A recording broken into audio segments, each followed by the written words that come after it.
नमस्कार, आप देख रहे हैं टॉप एजेंडा। मैं हूं आपके साथ उन्नति भटनागर। बुलेटिन की शुरुआत करते हैं बड़ी खबर के साथ। 2 दिवसीय त्रिपुरा दौरे पर सीएम योगी आदित्यनाथ के दौरे का आज दूसरा दिन है। आज त्रिपुरा में चुनावी जनसभाओं को संबोधित करेंगे सीएम योगी।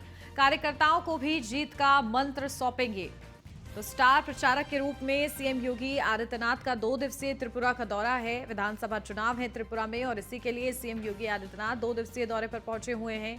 और आज भी वो अपने दौरे के दूसरे दिन के दौरान बड़ी जनसभाओं को संबोधित करेंगे, कार्यकर्ताओं को संबोधित करेंगे और जीत का मूल मंत्र भी कार्यकर्ताओं को सौंपा जाएगा।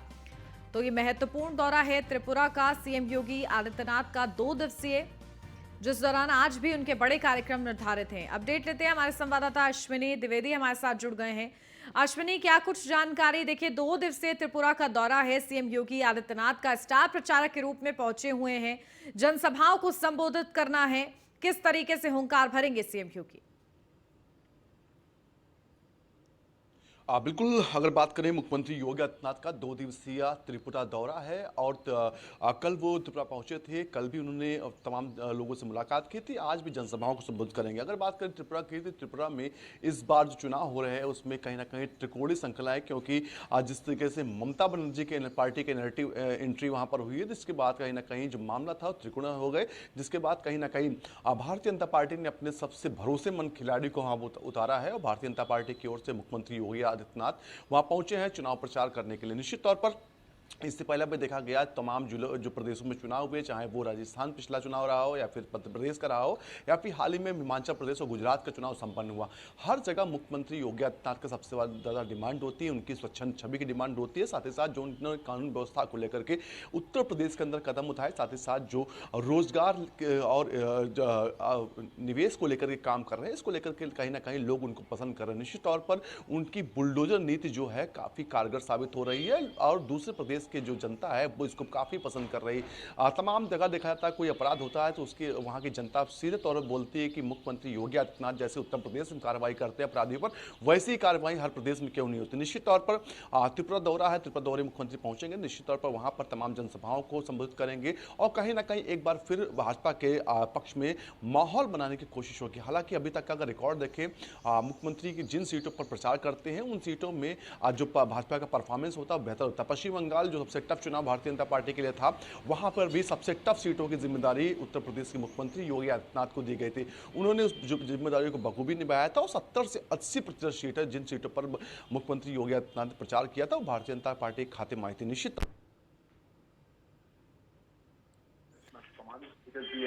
और लगातार अब दौरे उनसे लगे।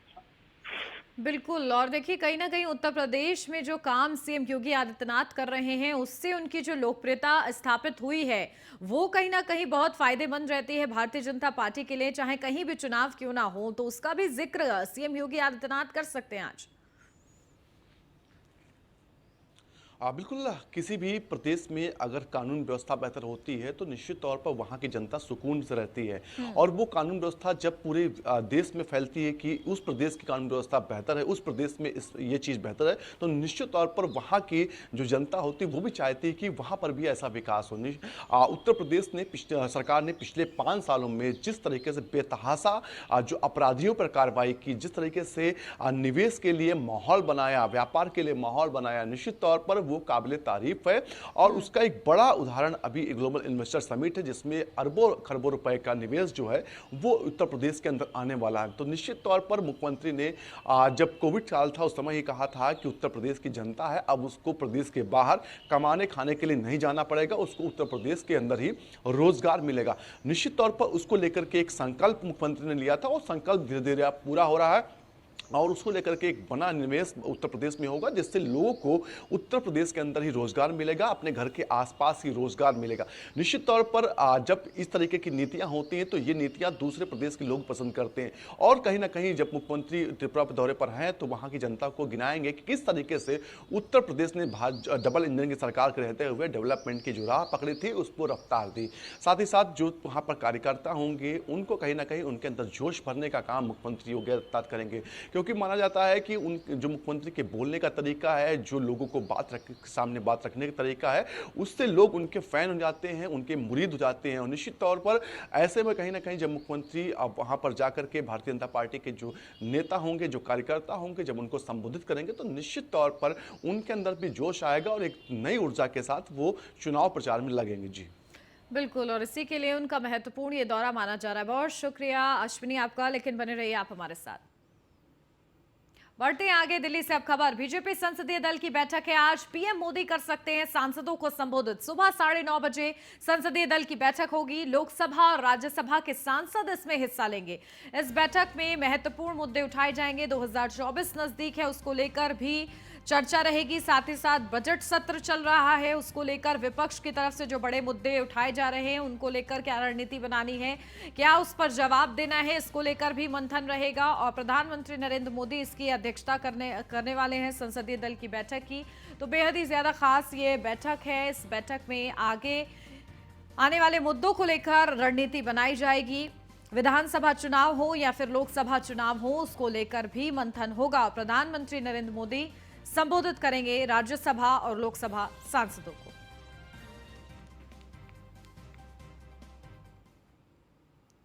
लखनऊ से अब खबर। ग्लोबल इन्वेस्टर समिट को लेकर तैयारियां जोरों पर हैं। 10, 11 और 12 फरवरी को इन्वेस्टर समिट का आयोजन है। एयरपोर्ट के आयोजन स्थल तक सड़कें सजाई जा रही हैं। सड़कों के दोनों ओर वॉल राइटिंग और पेंटिंग की गई है। सड़क के दोनों ओर फ्लावर गैलरी भी बनाई गई है। तो एयरपोर्ट से लेकर आयोजन स्थल तक सड़कों को सजाया जा रहा है। विदेशी मेहमानों के स्वागत के लिए सड़कों के दोनों ओर वॉल राइटिंग और पेंटिंग की जा रही है और फ्लावर गैलरी भी बनाया जा रहा है। हमारे संवाददाता अश्विनी द्विवेदी लगातार हमारे साथ बने हुए, सीधा उन्हीं का रुख करते हैं। अश्विनी, देखिए, भारत की परंपरा है अतिथि देवो भव, और ऐसे में विदेशी मेहमान आ रहे हैं प्रदेश में, जो कि बड़ी बात है। और इसके लिए किस तरीके से सजाया जा रहा है, तस्वीरें गवाह हैं, और क्या कुछ वहां पर आप ग्राउंड जीरो पर तत्परता देख रहे हैं प्रशासन की? आप बिल्कुल बात करें, उत्तर प्रदेश की राजधानी लखनऊ में 2 बड़े आयोजन होने जा रहे हैं, जिसमें से पहला ग्लोबल इन्वेस्टर समिट है, जो उत्तर प्रदेश की दिशा और दशा तय करेगा। साथ ही साथ दूसरा जो है कार्यक्रम है G20 की बैठक है। निश्चित तौर पर इसको लेकर के उत्तर प्रदेश सरकार, लखनऊ का जो महकमा है, सरकारी महकमा, पूरी अपनी ताकत झोंके हुए है, क्योंकि कहीं ना कहीं लखनऊ जो राजधानी है, कहीं ना तमीज़ और तहजीब का शहर कहा जाता है, मेहमान नवाजी के लिए जाना जाता है, और यहाँ पर कहा जाता है कि पहले आप जो चला आ रहा है। तो निश्चित तौर पर ऐसे में कहीं ना कहीं जब तमाम जो प्रतिनिधि होंगे, लमसम 10,000 के आसपास जो विदेशी मेहमान होंगे जो उत्तर प्रदेश की राजधानी लखनऊ पहुंचेंगे, तो ऐसे में उनको लेकर के व्यवस्थाएं बेहतर की जा रही है। कहीं पर कोई कोर कसर नहीं छोड़ी जा रही कि अगर मेहमान आए तो वाकई में कहें, वाकई मुस्कुराइए, आप लखनऊ में हैं। तो वैसी स्थितियां बनाई जा रही है। चाहे लखनऊ का कोई भी चौराहा हो, वहां पर व्यवस्थाएं बेहतर की जा रही हैं। जो कबाड़ होता है, रेलवे और नगर निगम का कबाड़ है, उससे आकृतियां बनाई जा रही है। मुख्यमंत्री आवास जो 5KT उसके बाहर चौराहा है, वहां पर मोर की आकृति लगाई गई। साथ ही साथ थोड़ी दूर बढ़ेंगे, समता मूलक चौक है, वहां पर जो फाइटर जेट होता है उसकी आकृति लगाई गई। निश्चित तौर पर ऐसे चौराहों को सजाया जा रहा है, फूलों से सजाया जा रहा है। जहां पर पेंटिंग हो रही एक तरफ, तो एक तरफ सफाई का काम चल रहा। तो निश्चित तौर पर क्योंकि विदेशी मेहमान आएंगे, तो ऐसे में कहीं ना कहीं कोई भी कमी कसर ना रह जाए, इसको लेकर के सरकार पूरी तरह सजग है। हजारों की संख्या में मजदूर इस समय लगे हुए हैं, जो दिन रात कड़ी मेहनत कर रहे हैं, क्योंकि अब कुछ ही दिन का वक्त बचा, मात्र 2 दिन बीच में बचे हुए हैं। उसके बाद 10 तारीख को इसका उद्घाटन होना है। प्रधानमंत्री खुद जो है उद्घाटन समारोह में शिरकत करेंगे निश्चित तौर पर। तो ऐसे में तमाम जो चीजें हैं उनको बेहतर किया जा रहा है। निश्चित तौर पर इसको लेकर के अधिकारी खुद मॉनिटरिंग कर रहे हैं, और पूरा ताकत झोंक के अधिकारियों का मानना है कि 8 तारीख की रात 12 बजे तक जो काम है पूरा उसको समाप्त कर लिया जाए। हालांकि डेडलाइन दी गई है, लेकिन काम समाप्त होता है, इसके लिए थोड़ा सा इंतजार करना होगा। जी बिल्कुल, 10, 11, 12 फरवरी जो है अपने आप में खास रहने वाली है। जिस तरीके की तैयारियां हो रही हैं उसको लेकर और ज्यादा बेसब्री से इस आयोजन का इंतजार किया जा रहा है। ठीक है, बहुत शुक्रिया अश्विनी, बने रहिए आप हमारे साथ। लखनऊ से अब खबर। यूपी रोडवेज बसों के किराए में बढ़ोतरी हुई है। 1 रुपए 30 पैसे प्रति किलोमीटर बढ़ाया गया है किराया। प्रति व्यक्ति के हिसाब से किराए में बढ़ोतरी हुई है। राज्य परिवहन प्राधिकरण अध्यक्ष ने आदेश जारी किए हैं। यूपी रोडवेज बसों में किराए में बढ़ोतरी की गई है। सीधा सीधा जनता की जेब पर इससे असर पड़ेगा, जहां प्रति किलोमीटर के हिसाब से इसे बढ़ाया गया है और प्रति व्यक्ति के हिसाब से किराए में बढ़ोतरी हुई है। इसको लेकर राज्य परिवहन प्राधिकरण अध्यक्ष ने आदेश जारी कर दिए हैं।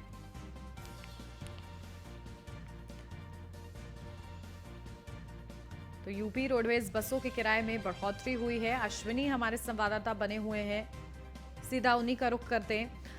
अश्विनी, क्या कुछ जानकारी, ये जो नई किराया है वो कब से लागू होगा?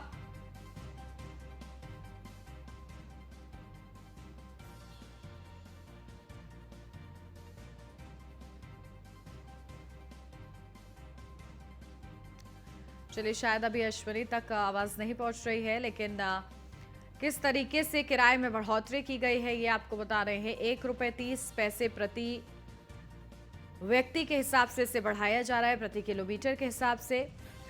राज्य परिवहन प्राधिकरण अध्यक्ष ने आदेश जारी किए हैं, तो नई कीमतें लागू होंगी। रोडवेज बसों के किराए में बढ़ोतरी की गई है।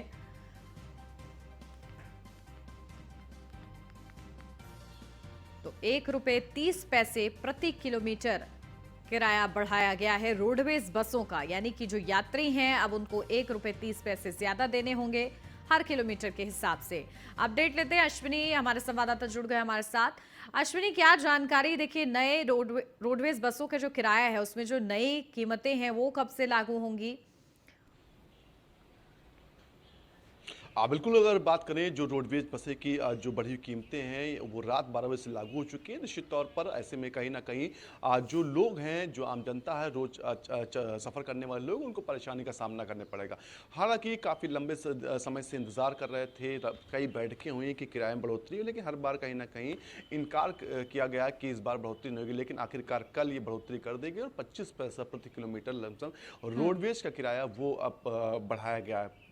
ऐसे में कहीं ना कहीं जो 3 व्हीलर ऑटो चलते हैं, टेम्पो चलते हैं, उनका भी किराया बढ़ाया गया है। जो फुल बुकिंग होती है उसमें बढ़ोतरी हुई है और फुल बुकिंग में 10 रुपये 75 पैसे के लमसम में जो है ऑटो पहले किलोमीटर का देना होगा। निश्चित तौर पर कहीं ना कहीं ऐसे में जो लोग हैं उनको समस्या हो। हालांकि जो 3 व्हीलर जो एसोसिएशन है उसका कहना है कि 25 रुपये तक पहले किलोमीटर का होना चाहिए, क्योंकि जो जब पिछली बार किराया बढ़ाया गया था तब उस दौरान जो पेट्रोल डीजल कीमतें थी वो कम थी, सीएनजी कीमत कम थी, लेकिन अब इस समय कीमतें बहुत ज़्यादा बढ़ चुकी है। तो ऐसे में जो ड्राइवर हैं, जो ऑटो और टेम्पो मालिक हैं, उनको समस्या हो रही है। निश्चित तौर पर हालांकि सरकार ने जो है उसने शासन ने इतना किराया बढ़ाने से इनकार कर दिया, लेकिन कुछ जरूर राहत उनको भी दी है। वहीं दूसरी ओर जनता है जो उसको कुछ समस्याओं का सामना करना पड़ेगा। अब जी बिल्कुल, और इसी के माध्यम से अब किस तरीके से प्रतिक्रियाएं सामने आती हैं इस बढ़े हुए किराए को लेकर ये देखना होगा। ठीक है अश्विनी, बने रहिए आप हमारे साथ। बढ़ते हैं आगे लखनऊ से। अब खबर, नर्सिंग की छात्राओं को ट्रेनिंग लेना जरूरी है, सरकारी संस्था में ट्रेनिंग लेनी होगी। यूपी में क्लिनिक ट्रेनिंग पॉलिसी सख्ती से लागू। 8 सप्ताह की ट्रेनिंग में सिखाई जाएगी इलाज की बारीकियां। तो नर्सिंग की छात्राओं को ट्रेनिंग लेना जरूरी है, सरकारी संस्था में ट्रेनिंग लेनी होगी। 8 सप्ताह की ट्रेनिंग में इलाज की बारीकियां सिखाई जाएंगी। 8 सप्ताह का वक्त रहेगा जब ट्रेनिंग में हर छोटी से बड़ी चीज इलाज से जुड़ी हुई बताई जाएगी, जो कि बेहद ही ज्यादा महत्वपूर्ण रहेगा ताकि स्वास्थ्य क्षेत्र में बेहतर व्यवस्थाएं मरीजों को मिल सके। यहाँ रुक रहे एक छोटे से ब्रेक के लिए, जल्द हाजिर होते हैं, आप बने रहिए न्यूज़ बने डेस्क।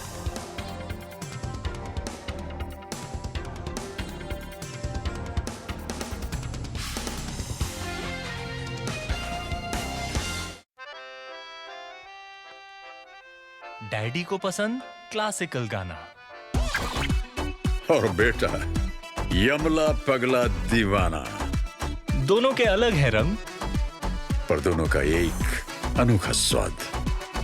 कमला पसंद, अनोखा स्वाद। आ गए हैं एमडीएच के चाइनीज मसाले। MDH चाइनीज मसालों से पाए डबल मजा। टेस्टी चाइनीज, झटपट तैयार। पनीर हो या चिल्ली चिकन, चिल्ली पोटैटो या मंचूरियन, नूडल्स हो या फ्राइड राइस, MDH चाइनीज है सबकी चॉइस। असली मसाले सच सच MDH।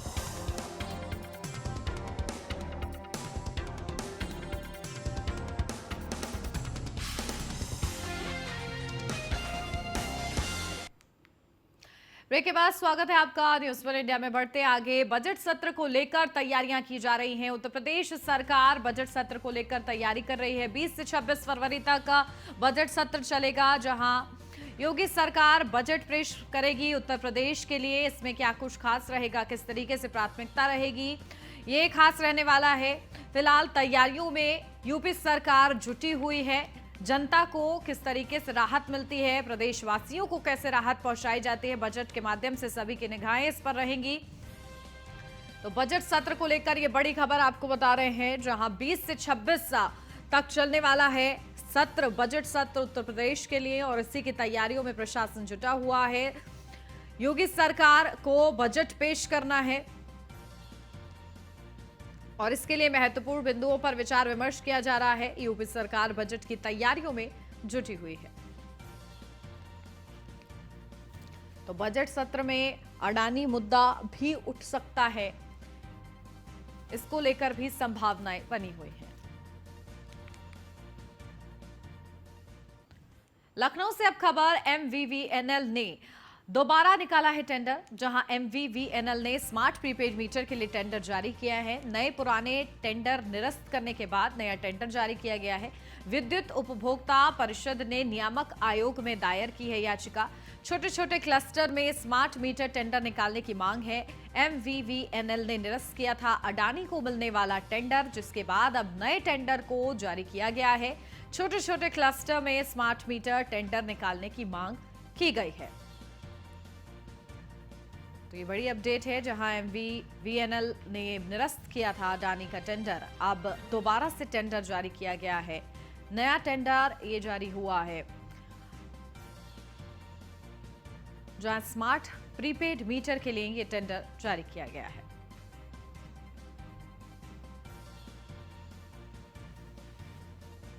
तो पुराने टेंडर को निरस्त कर दिया गया है, जो कि अडानी ग्रुप को मिलने वाला था, और इसी के बाद अब नया टेंडर जारी किया गया है। छोटे छोटे क्लस्टर में स्मार्ट मीटर टेंडर निकालने की मांग है।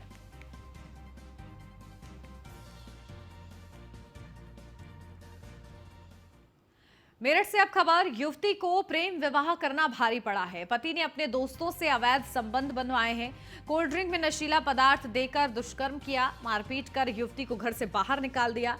पीड़िता ने पुलिस से न्याय की गुहार लगाई है। मामले की जांच के बाद कार्रवाई होगी, पुलिस ने यह आश्वासन दिया है। तो बड़ा ये पूरा मेरठ का मामला है, जहां इस पूरे मामले में एक युवती को प्रेम विवाह भारी पड़ा है, जहां उसे प्रेम विवाह में धोखा मिला है। उसी के पति ने उसको धोखा दिया है, उसके साथ मारपीट की है और अपने दोस्तों से उसके साथ अवैध संबंध बनवाए हैं। तो शर्मनाक ये पूरा मामला है। इस पूरे मामले में पुलिस ने युवती को कार्रवाई का आश्वासन दिया है, क्योंकि युवती न्याय की गुहार लेकर थाने पहुंची थी। अब इस पूरे मामले पर आरोपी पति और उसके दोस्तों को किस तरीके से पकड़ा जाता है, क्या कार्रवाई होती है, ये देखना रहेगा।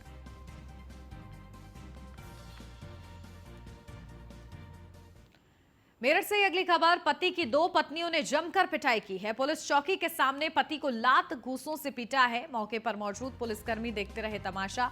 पुलिस चौकी के बाहर घंटों चलता रहा हंगामा। लिसाड़ी क्षेत्र के पिलौखड़ी पुलिस चौकी का ये पूरा मामला बताया जा रहा है।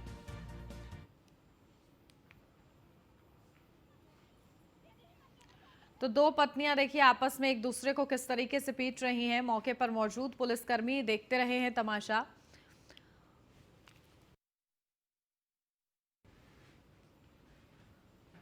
तो पुलिस चौकी के बाहर घंटों ये हंगामा चला है, जहां मारपीट हुई है 2 पत्नियों में।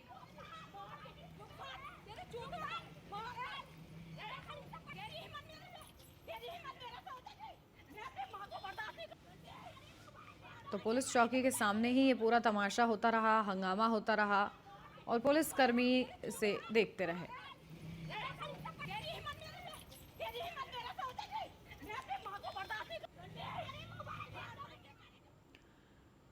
लखनऊ से अब खबर, उत्तर प्रदेश को योगी सरकार की बड़ी सौगात। प्रदेश भर में खुलेंगे 24 राजकीय संस्कृत इंटर कॉलेज। अभी प्रदेश में सिर्फ 2 राजकीय संस्कृत इंटर कॉलेज हैं। भदोही और चंदौली में है राजकीय संस्कृत इंटर कॉलेज।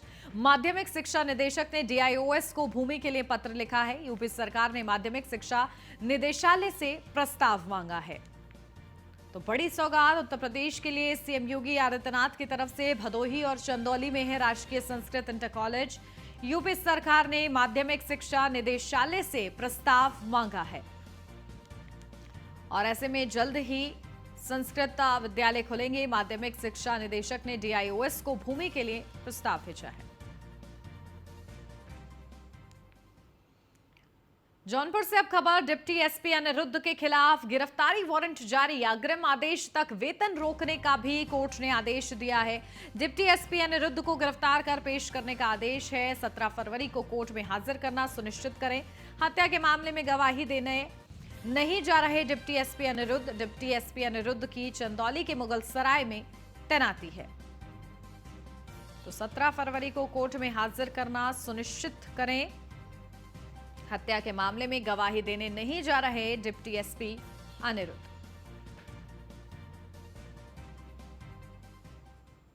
झांसी से अब खबर, झांसी दौरे पर महिला एवं बाल विकास मंत्री बेबी रानी मौर्य। दोपहर करीब 2 बजे झांसी के सर्किट हाउस पहुंचेंगी बेबी रानी मौर्य। दोपहर 2:30 बजे बीजेपी कार्यालय में बजट संगोष्ठी में लेंगी हिस्सा। शाम 6 बजे सर्किट हाउस में आला अधिकारियों के साथ करेंगी बैठक।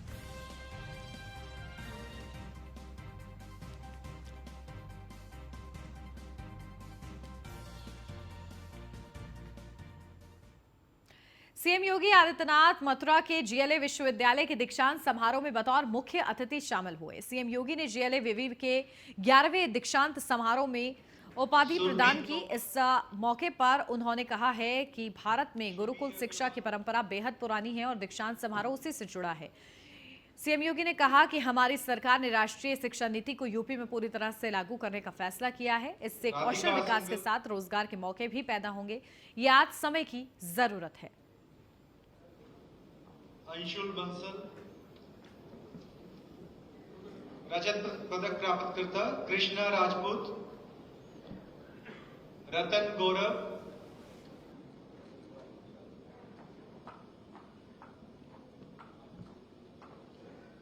समाजवादी चिंतक डॉक्टर राम मनोहर लोहिया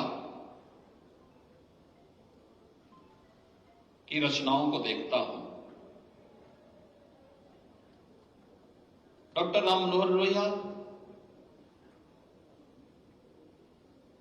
एक समाजवादी चिंतक थे।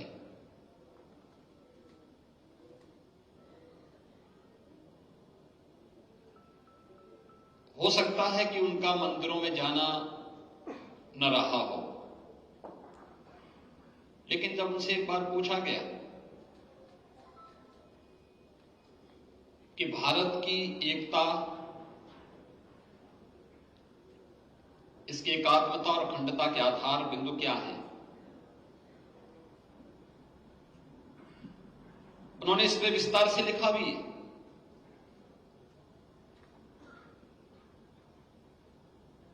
तो उन्होंने कहा कि देखिए, दुनिया के अंदर तमाम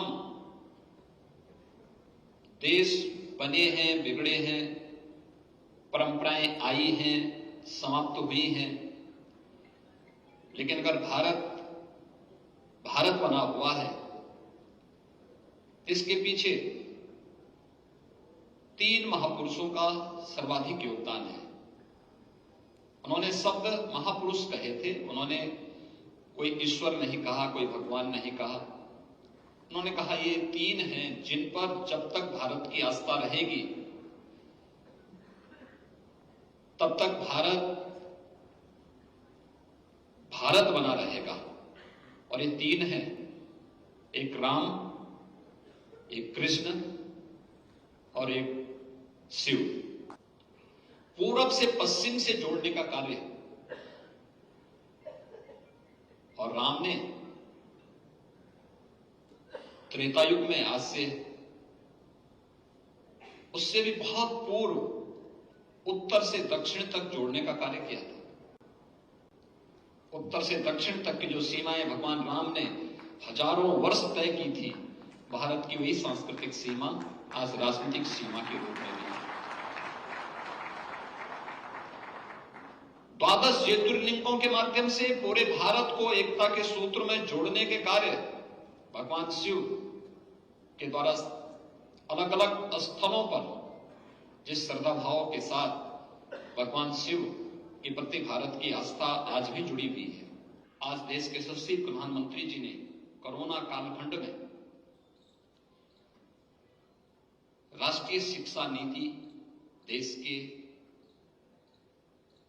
नौजवानों के उज्जवल भविष्य को ध्यान में रख करके बनाई है। ये राष्ट्रीय शिक्षा नीति इसी भाव को लेकर के है। हम केवल अब डिग्री तक सीमित न रहे, एक बार में डिग्री ले, एक ही विषय की डिग्री लेने के लिए भी बाध्य न करें। हमें एक बहुआयामी सोच के साथ उसे आगे बढ़ाना है, उसको लेकर के हम आगे बढ़ाने, एक विस्तृत आयाम देना है और जहां से भी उसको अपनी रुचि के अनुरूप कोई अच्छी चीज लगती है तो उसको हमें आगे बढ़ाना होगा।